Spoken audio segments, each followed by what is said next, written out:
thanks for inviting us. As Aaron said, I teach at the Swansea College of Art. I actually did my degree there as well in photojournalism and documentary photography, and Harry studied on the course. We also have a course called Photography in the Arts, so you can kind of take these different pathways. If you're not quite sure which one you want to do, you just come along with your portfolio, we have a discussion, see what it is you want to do once you've finished with your degree or whilst you're on the course, and we can advise you with that. I thought I'd show you this very short clip. It's a clip about all of our students preparing for their final major show, which is in Swansea. Once the students have exhibited in Swansea at the university, quite a lot of people exhibit in London. They have an exhibition as part of Free Range, which is where loads of different universities art courses show their work. So a lot of photography exhibitions happen there. It's in Brick Lane in the old Schumann Brewery. Lovely. Beautiful setting. It's really good. Yeah. You should go. When is it? June? Mm-hmm. Yeah. And I can send you some invitations That'd be really cool. The students fundraise for the exhibition, so the university pays a big part of it, but the students fundraise themselves to print a catalogue. I've brought you two of the catalogues along, so you have a page each on there, with some images and a bit of text, and then your contact details. So this is a really good way of kind of showing what you were exhibiting in the exhibition and what you are interested in, what kind of photography, and people pick them up a lot and really get in touch with you. So if we just show you a little clip, it's from the whole School of Art. So it's not just photography, we also do fine art, surface pattern, automotive design, illustration, advertising, loads of different courses. And they all get together to have this exhibition in one day of the year. It's in June. Again, I will let you know about it. If you want to come along, you're more than welcome. All the artists, all the students exhibit their work, but they also celebrate together. So there's always a really nice vibe in the air. There's wine and music, and it's just a really nice night out to celebrate together. I wanted to say before, so I'm from Germany originally. I've come to the UK to study photography.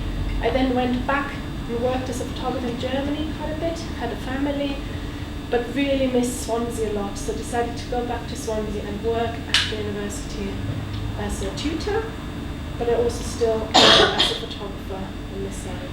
So if you want to switch the light off. Have we turned the volume down? Yes, I have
as you can see on in the video, you see one of our students carrying this big camera, taking pictures on the beach.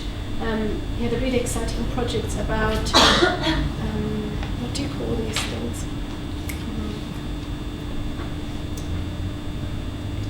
Doesn't matter. It's like when you drill down for energy. It doesn't matter. I'll remember later what it's called. But basically, when you study photography, you can of course work very traditionally with film. I don't want to call it just traditional, but film, analog photography. We've got facilities to for you to develop your films. You learn how to do all of these things. We also have very high-tech scanning machines for you to scan your films, and then or you can just work fully digitally. It's really what you want to do. We try and support all of our students as individuals to really kind of reach their own goals. And you see it individually, you're being taught as groups, or even like the different year groups together. So if I just show you some of my own work, this is one body of work I did. Somebody asked me before how I came to do photography. I worked, after school I wasn't too sure what I wanted to do, so I did loads of work placements. And I worked for an advertising agency and sat in front of the computer day and day, and I just realized I really don't like that. I thought it was so boring, and I was trying to sell these banners online, and I realized I wanted to do something else. So I started work at a work placement at a youth magazine, and I tried to write stories. And I realized writing isn't really quite my thing. But I met a photographer there, and he then offered me to do a work placement with him. And I started doing photography, and I just realized I just love it. And I realized this is the way I can communicate with people. I took photographs, I went out, shot stories, and I realized people really responded to it. And I gave the pictures back to people. They were really happy or excited to see my work. And I felt I was able to kind of take part in the world that way, and it's always been like that. So I stumbled across this situation where I was invited to a party, and I really liked the place the party was in, and I said, could I come and take some pictures? And this guy said, oh, you should come and meet my mum. She has a really amazing place, and take pictures there. So he invited me to come to his mum's mansion, where basically she lives in one half of the mansion and her horses live in the other half. So I titled that body of work Horse House because I had this privilege to document this situation. There's one key image I'd like to show you. It's this one, where you see this half of the house is where she lives, and the other half is where her horses live. And for her it was just a really useful situation she was in. She told me she got up in the morning, put her morning gown on, went over to the horses, fed them, sorted them out, and went back to hers, back in her half of the house. She thought it's just really convenient. You don't have to drive to a stable and come back home. It's really complicated. So she didn't think it was that special or different. But I, coming in from the outside, I just thought, wow, that's such an unusual situation. And I just felt really excited about having permission to document this situation. She was just about to move, so there was also this aspect that it would change quite soon. And she basically told me where the keys are hidden, and I had free access to take pictures of the horses, of the space. She didn't want to be photographed, and I respected that. So I took lots of pictures of her place, and I tried to do things like include the tiles in the horse's stable, because that's of course quite special. The horse has tiles in their place, or they have their own fireplaces. And the woman in her side has quite a lot of pictures of horses in there.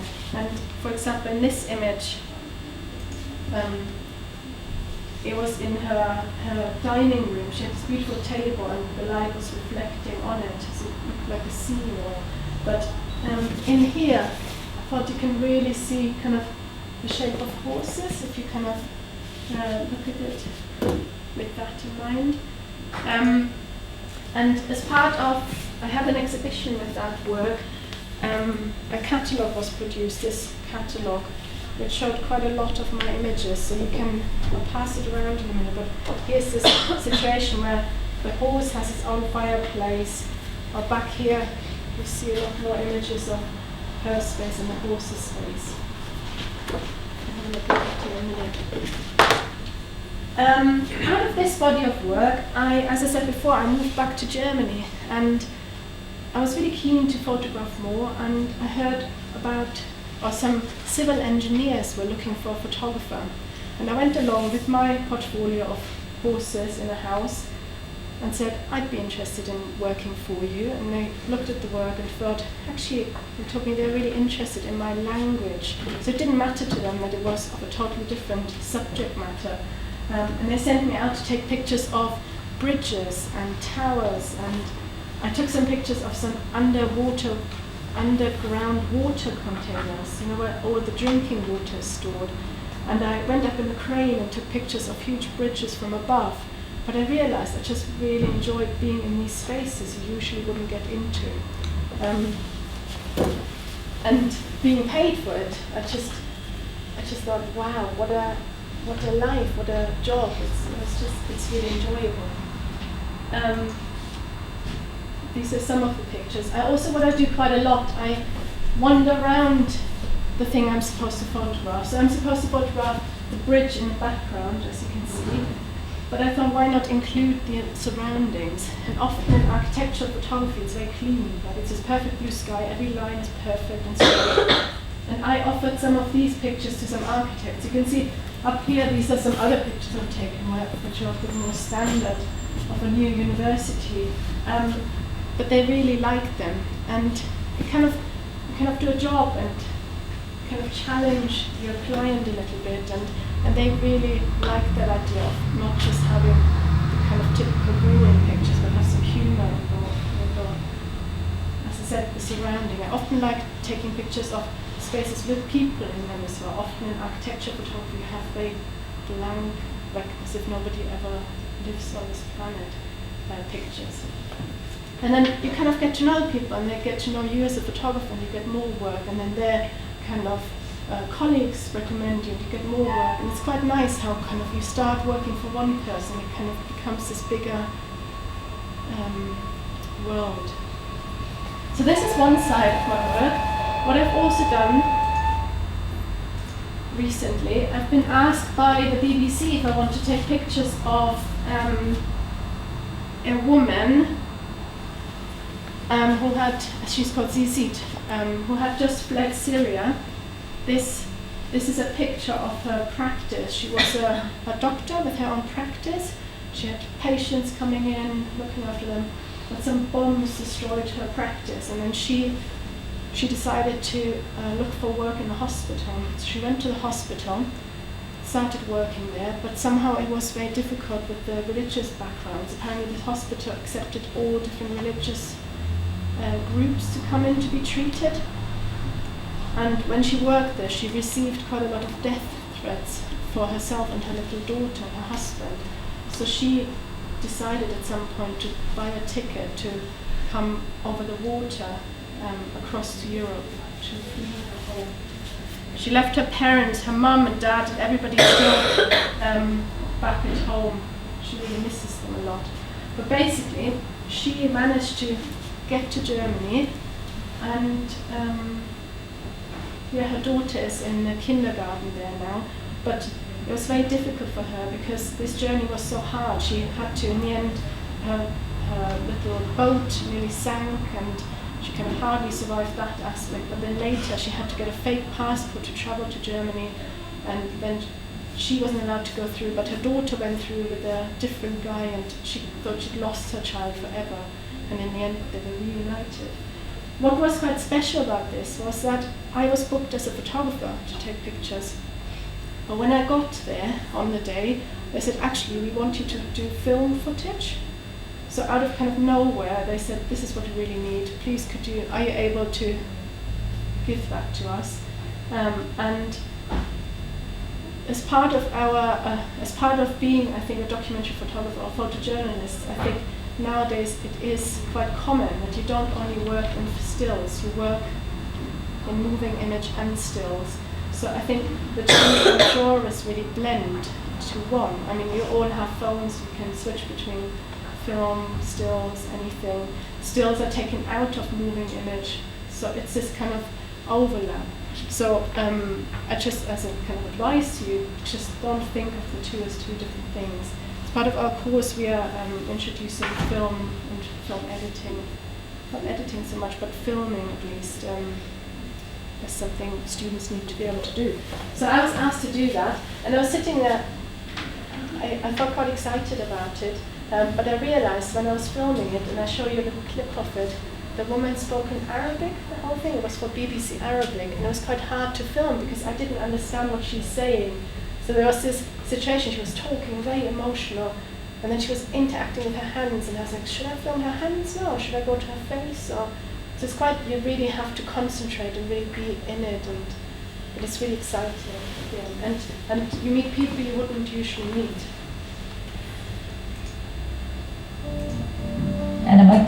On this, the person from the BBC, she's a very young researcher. She decided to employ an illustrator to tell the story of the woman. So she talks and the illustration show her story, and then you get some of the film footage.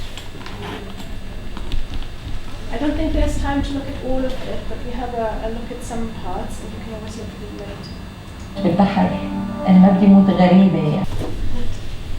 As I said before, I just feel that with photography, or being a photographer, you get in touch or in contact with people you wouldn't necessarily meet otherwise. So you can decide, I want to do a project about this topic, and then you search for people and get in touch with them. I just love that aspect of photography. At the moment, I'm working on a body of work which documents the closure of a major gallery, and it's a project I'm not doing on my own. There's about 6 artists from all different areas. There's installation artists, there's a sound artist, a film artist, there are 2 photographers, and we all had access to that gallery. It's the Glenvivian Art Gallery, and at the beginning of February there will be a preview. It's meant to become, or the works are going to be published in a book, but the curators have decided they want the public to have an insight into what the artists have been up to, because the gallery isn't open yet. It's opening in the autumn, and that's been really exciting because, as I said before, it's this, I go there with my camera, I can look around the archives, the building site. When it was changed, the staff had to go off their site and were working in a different space, and I just rang up and said, can I come along with my camera and take some pictures? So it's been really exciting. I've been working on that for about 3 years now, so it'll be very interesting to show the work to the public and have some conversations about it. So these are some of the bits I've been doing, or I am doing. As I mentioned before, Harry's come with me today. Harry is one of our ex-students, but I'm sure you can tell everybody a bit more about your work. So this is my this was my main kind of BA major project. It's called Documenting Photography, and it's all about me photographing spaces which I think are kind of intrinsically linked to photography. So for instance, this is the National Media Museum's archive up in Bradford. And yeah, so they have lots of kind of really early Fox Talbot prints, the Royal Photographic Society's collection, and there's loads of really kind of important photographic works. They've actually got the first Fox Talbot fixed negative. It showed me the box. I wasn't important enough to open the box because it's very sensitive to light. I don't see the box. The first negative in. Yeah, and so I think the idea of the kind of archive is really interesting, kind of within digital world we now live in, and kind of justification that goes into supporting these archives, and kind of how that's going to change within kind of a digital landscape. So this is also looks at kind of places which distribute and make photographic imagery. This is the British Journal of Photography. Yeah, it's really kind of very exciting for me to be able to go and kind of photograph places like this, like Eva was saying, kind of using photography to kind of get your photography kind of forces you into these situations you wouldn't normally find yourself in. So yeah, and it kind of turned out to be something completely different to what I was expecting. I was expecting photography, which has been running in one form or another since the 1850s, to be this really prestigious kind of thing, but stepping kind of like place. And actually they kind of just moved to this new office space in Shoreditch, just a white cube, really laid back, and they had like a scooter, and they had like a scoreboard who could scoot around the office fastest. Yeah, there's kind of glass wall with Pac-Man drawn in the bottom corner.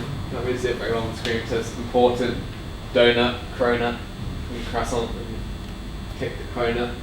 And it's just, yeah, completely wasn't what I was expecting, but really interesting, and kind of really interesting these spaces because they're something which so directly affects my life and kind of direction that kind of contemporary photographers take.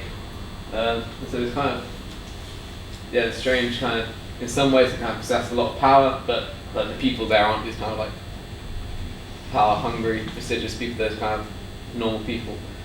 So yeah, and getting to go to these places, I had a half an hour chat with the editor of BJP about my dissertation and stuff, so it was really interesting. Also kind of interested in not just the really kind of high-end places to do photography, but people who kind of just do it themselves on a kind of more kind of community kind of level. So this is Lewis Chaplin's studio, and his girlfriend Sarah was on the laptop. And I was contacted Lewis originally through a publishing company he was running called 1419. And that's kind of really based kind of around kind of young photographers. It was called 1419, it's the first exhibition we did.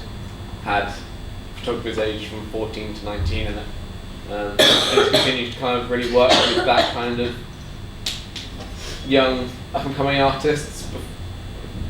Yeah, kind of really interested in producing like their first kind of published photo books.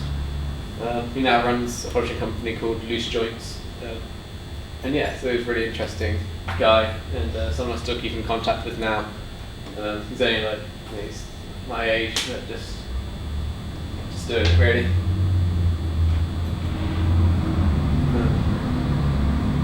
Yeah, so this is the Photographers Gallery in London.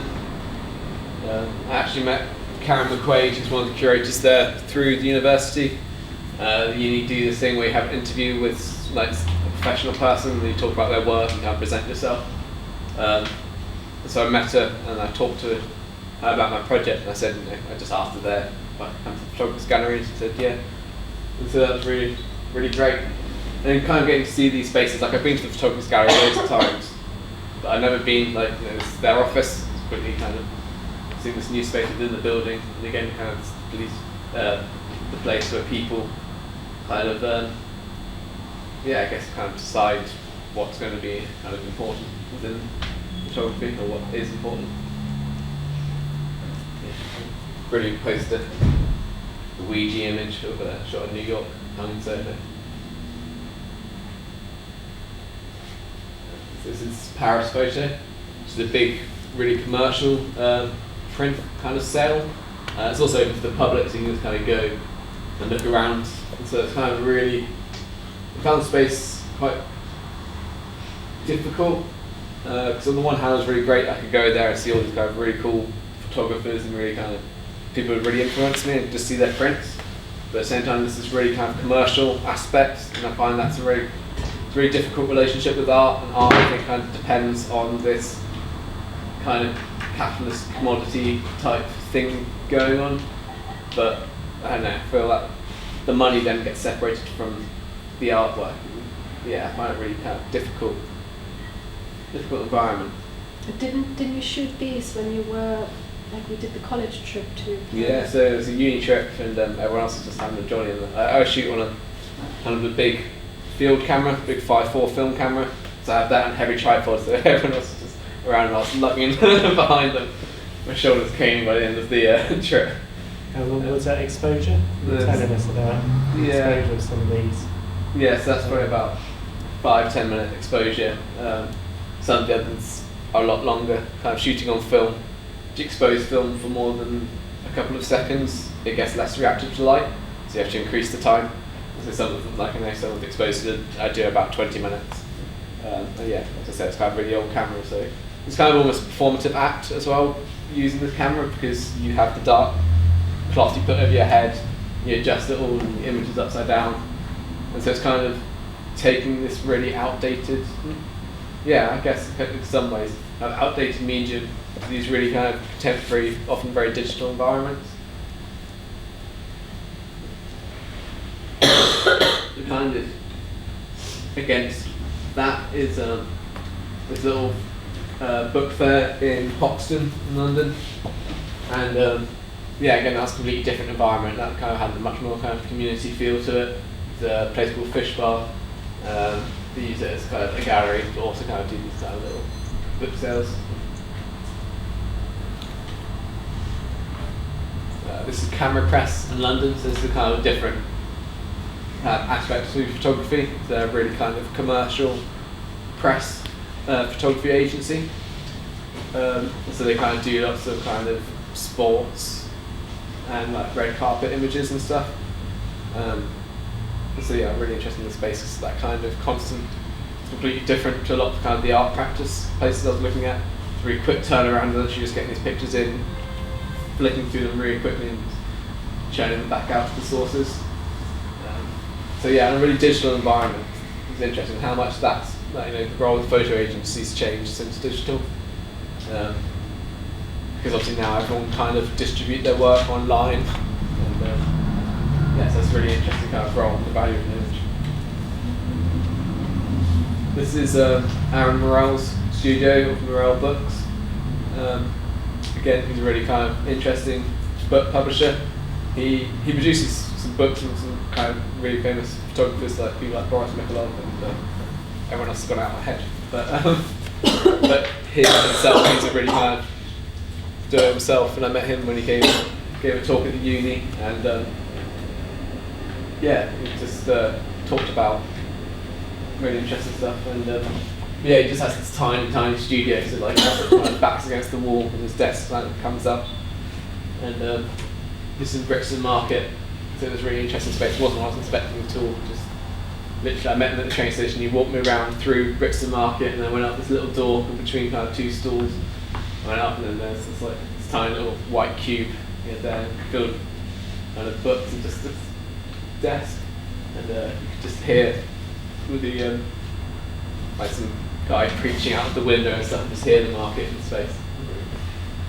As Harry said, we were really lucky because he came to talk at our university as part of our guest speaker program. Yeah. Just to hear about his kind of story,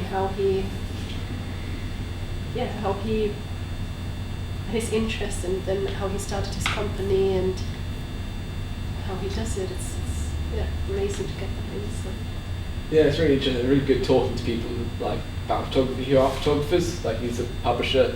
I was talking to him, and he said he used to take lots of pictures, but didn't think he was actually very good at it. But he was really interested in photography, so he decided to become a publisher. So I think, just a general tip: try to promote yourself. Talk to the people the publishers and curators in the world. They're useful. And then a lot of the contacts you pick up from like the BJP, you were saying you just emailed the editor and just said, can I come and photograph in your office?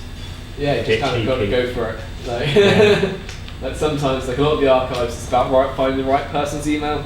Like BJP, I kind of just went for the top, went for the editor, expected nothing back, and then he actually got back to me. But most of the time I try and find someone kind of important enough to allow me access, but not too important that they're too busy to deal with me. So it's kind of, networking. It's a difficult challenge. This is the Sunday Times pitch desk. So again, kind of a news-based thing. It's really interesting. I had this whiteboard, and on it, you can't really see here. But I've got a print I can show you in a bit. Kind of, they've got news images alongside just pictures of people's babies in the office. And so like that one in the centre is a picture of soldiers. It's like it's a fine dark room, and next to it is like a kid. It's a really interesting juxtaposition of images, and it's someone's job. They just sit there and have to watch them. Sometimes these loads of just go through hundreds and hundreds of horrible images of war and just decide which ones illustrate the story or whatever. One of our lecturers, she used to work in a picture agency, so she is really good at kind of selecting and going through all of these images. And through her, we've made a lot of contact with these different places as well. It's nice. Everybody has a different background, actually, teaching. This is the last one I've got on here. And, so this is the Tate's object or image archive. Yeah, it's really interesting space, as I was kind of talking about a little bit earlier. And kind of the expense and justification people have got to put into storing images. And then the Tate is obviously a really kind of rich, well, it's sort of like, one of the biggest kind of public galleries. But still, they organise the collection just by size, just to maximise the space that they've got in there.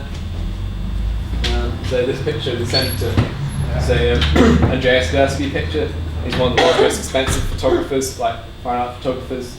His pictures, he does limited runs, and his pictures sell for millions of pounds. So yeah, again, that kind of disconnection between kind of the artwork and the monetary value. But then it's kind of put there, and this is an image of a racetrack, and above it, you can't see very well on the screen, it's this kind of 1970s op art kind of line painting.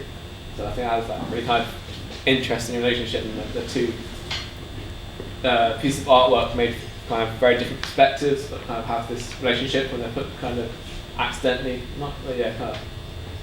together in this archive. Yeah, that's that project. I'll show you some of this. It would be great if we could see more of them.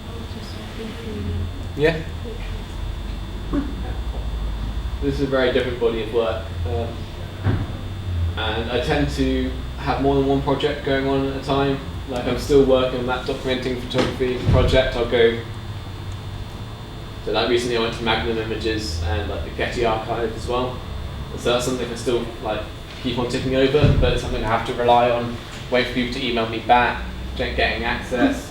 That's a really long process, kind of developing the film, setting the camera, and all the rest of it. So this is quite a reactionary project. This was spurred by the death of my grandma about this time last year,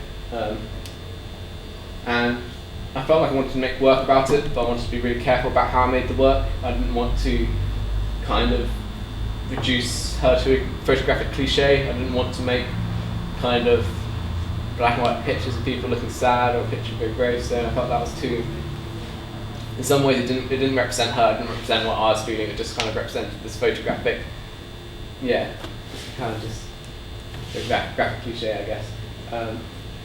And so I started photographing by seeing this folder which my granddad had made, and one side of death I'd never really experienced, the kind of bureaucratic side, I guess, the side where you have to kind of organise, there's a lot of stuff to organise after a death.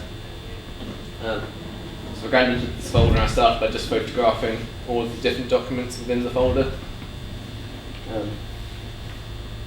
I then went to a crematorium.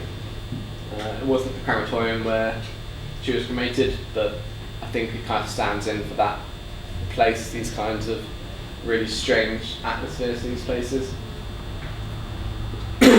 So this is a waiting room at Morriston Crematorium. Kind of really interested in the kind of representation of death as well, kind of use of the flowers, and these are things we kind of put on death, and actually they have no real relationship to death. It's just what our society's built around. So this was on a leaflet my granddad was given from the hospital, which is, and the leaflet was called what I called the title, What to Do After Death in England and Wales. And I just thought this was a really strange document, and how can anyone really tell you, what to do when you kind of lose a loved one? And so death has this strange relationship between being the most kind of subjective, personal thing someone can experience, but also being this unifying inevitability. And it kind of has, and it's really strange, like whose job it was to design that, and it kind of has that kind of strange relation to flowers of life kind of drawing. So again, at Marston, at the crematorium, I found this note up on the the person in the service stands. So it says, please note, crematorium service should be 20 minutes, inclusive of hymns, tributes, choirs, etc. Any service that exceeds this time disrupts the strict timetable operated at the crematorium. If this occurs, appropriate action will be taken. Thank you for your cooperation. So again, it's kind of horrible system that almost feels like a conveyor belt. I think in some of these spaces, there's something I definitely felt at my own grandmother's funeral, kind of always people dressed in black, go in, sit down, go out the side, and then straight away. There's other kind of group doing exactly the same thing, but for a completely different person. And it's someone's job to try and make sure that this all runs smoothly. But, it's kind of really impersonal way of dealing with death. So that building in the background is actually the DVLA. So I thought this was kind of a crude metaphor for kind of, there's a quote by someone I always forget, I think Woody Allen stole it, but it's always be said to be certain in life is death and taxes. And so I thought it was kind of tied in with the kinds of things I was concerned with. The kind of idea that DVLA is overlooking the living and the dead, overlooking gravestones. Again, so this is right next to the note I showed earlier. It's kind of the button, final.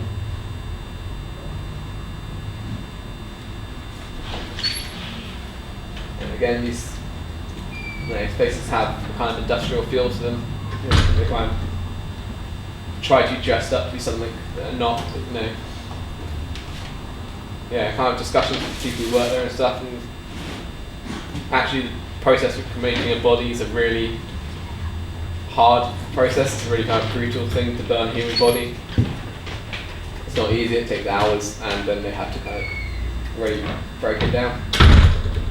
And it's something which you hate to think about death, and this kind of banal surface to it almost helps, because I think it's almost too much to try and really deal with the idea that that's actually what's happening to your loved one.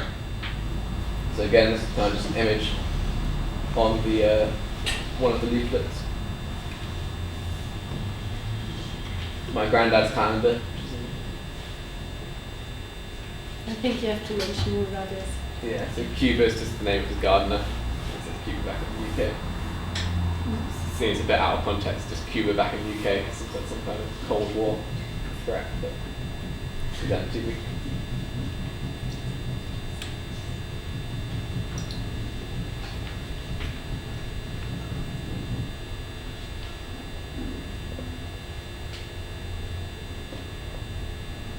Yeah, there's these kind of strange text fonts in these documents. And I think that's the kind of thing with death. I think it's often portrayed in kind of movies and things. It's this kind of big crisis. Someone dies and you break down your knees and you cry and scream out. But actually, I think death is just this really horrible, banal, empty feeling. And you just end up, I personally just end up staring at these documents and just my mind just going off in every which direction apart from thinking about what's actually going on. Yeah, this card again, kind of flower, almost so used it says nothing. It's a symbol. And just someone who works in the crematorium. The person whose job it is just to sift through this paperwork of it all. Could you say what you shot it on? Because you mentioned before you used the...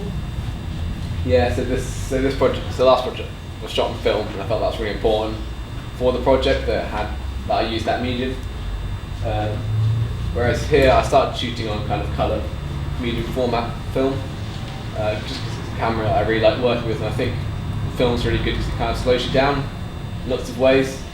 So, you know, I spent 10 minutes with the guy, and if I was shooting digitally, I probably would have taken, you know, I don't know how many pictures of him, and none of them, but, you know, as it was, I was shooting on film. I just took my time and I took 2 pictures. Yeah, started on this one. So it kind of makes you kind of really, I think, carefully work in this kind of methodical way. But then some of the projects in, some of the pictures in this project, like the rectangles, are digital images. I'm not particularly precious. I'm not kind of a purist saying film's better or anything. It's just I think courses in which kind of allowed me to do what I wanted to do. And so we were saying sort of earlier, weren't we? You know, sort of you there fumbling around with your medium format camera. Yeah. And just his expression. Next, come on. You know, I wonder if the relationships between you as a photographer depends on what medium you've got and what camera you're using, rather than the over energetic kind of digital snapper. It's like moving around and you're a bit slower and a bit more there's contemplation there. Hasselblad camera, so I don't actually have to raise the camera in front of my face. It's got a top-down viewfinder, and so I think that also changes the relationship. I'm not hiding behind this object, this picture. It's kind of just sat there, and I can still kind of communicate with it. Can you show us your next project really quickly? Portraits. Just the portraits, because I think they're brilliant.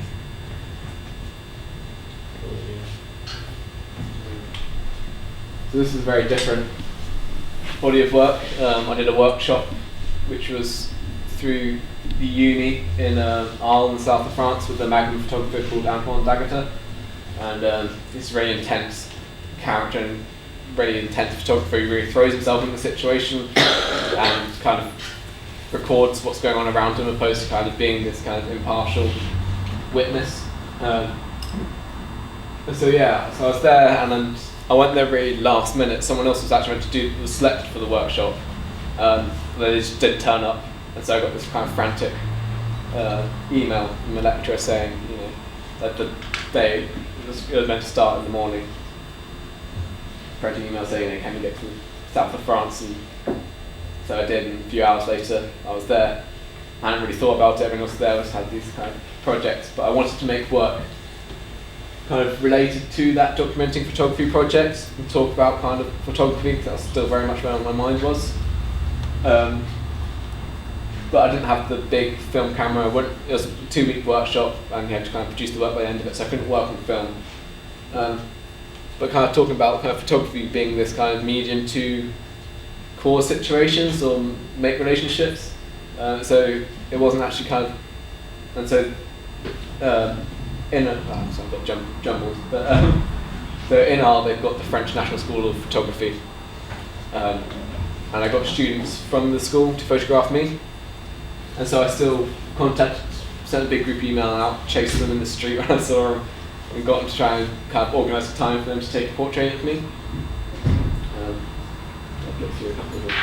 And then just really interested in different approaches that one kind of institution of photography can take in all the different kind of mediums that photography exists in.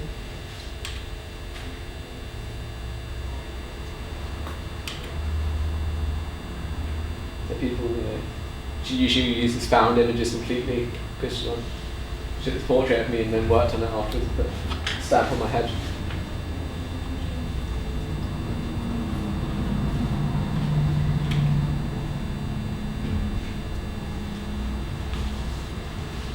Really interesting how different people kind of approach photography. So this person's doing their PhD on kind of gay and queer representation in media. So she maybe tie up and get my belly out. But yeah, so again, kind of photography forced me into these different situations which wouldn't normally kind of be happening. Really interesting, and so I wasn't. And it's kind of this change of power. I think, kind of specifically in kind of documentary photography, there's this big conversation of, and we'll talk about Martin Parr in a bit. And lots of people criticise his work because the photographer's got the power to represent people how he wants to. So here I was surrendering my power of representation to these people. So it's kind of very interesting. But then I was still the one kind of instigating the situation. So so this photographer usually works kind of in collage. She decided to make kind of a collage out of me. So this spent lots of time moving these different objects around with some bark on my head. Can't not see.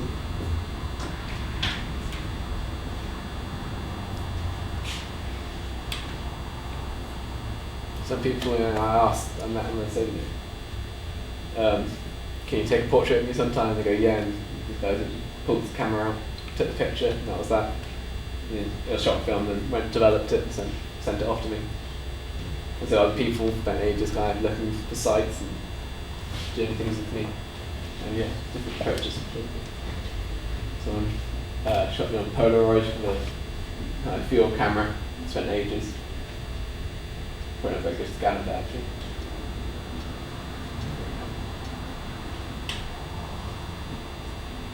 Someone's representation or portrait of me was all the objects I had on me. So it was all this stuff in my pockets, my camera and my watch.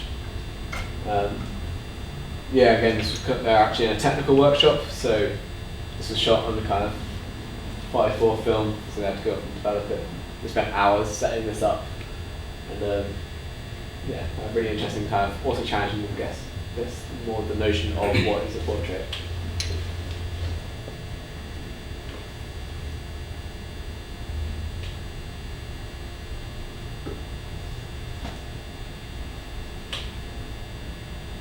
Also, during the course of this project, I perfected the kind of vacant art portrait stare.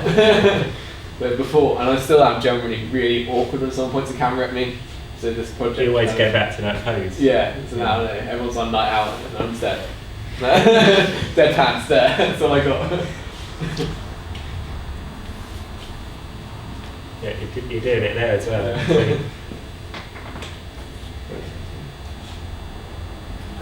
So this is really interesting. This actually works its way into someone's project.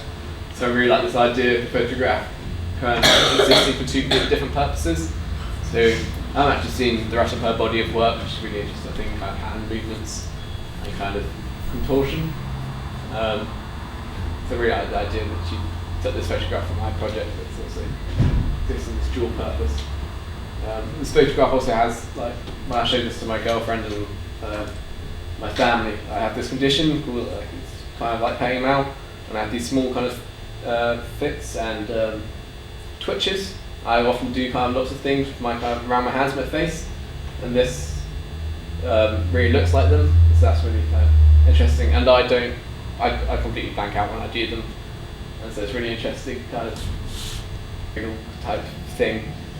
And so it's interesting how it kind of emerged.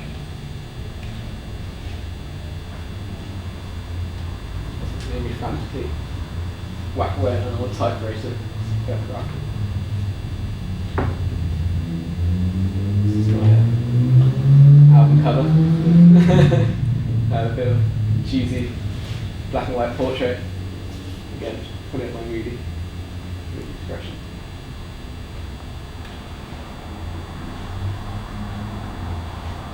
And I like some of these pictures, like this probably isn't one of the best pictures in the project, but it kind of brings back a lot of memories for me, so it kind of serves that kind of snapshot of a time. I met this person and I became really good friends with them.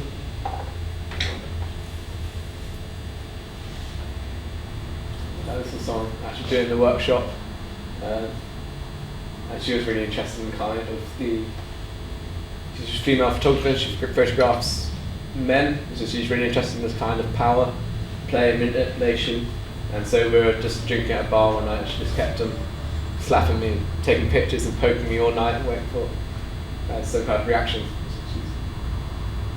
That was really good. And she was probably, no one really did anything amazingly weird with me, which I was kind of disappointed about. Kind of relieved I didn't have to do anything amazingly weird, but I think for the project it would have been really good if someone, strip me naked, tied me up or something. Maybe that's just me, but yeah, okay. It's a really simple, different approach. Brilliant. Thank you. Anyone got any questions? Any comments? For me or Eva? For Harry or Eva? Did you just ask them how they'd like to see the portrait of you? Like, Yeah, I keep on skipping past it because at the beginning of this project, someone's portrait of me was just a screenshot of the email I sent out to everyone. But at the bottom, I've written I was really stressed at the time. I'm just going to say I was stressed and I had a couple of drinks. I sent this email out, and the last line is my annual play ... And so I just cringe every time I look at it. But yeah, I just sent out this email to all the students. As I said, one of the girls doing the workshop was from the art photography school, so she sent me like a list of all their emails. I just sent it out. And then Arles, a really small town with a rich photographic history, like the big photography festival called the Rencontre d'Arles. But they've also got this National School of Photography, and so it was quite a small town, and in winter not much goes on, so I could just see photography students and I'd just and try and pressure them into organising time to take a portrait of me. But yeah, this was a hard project to kind of chase people.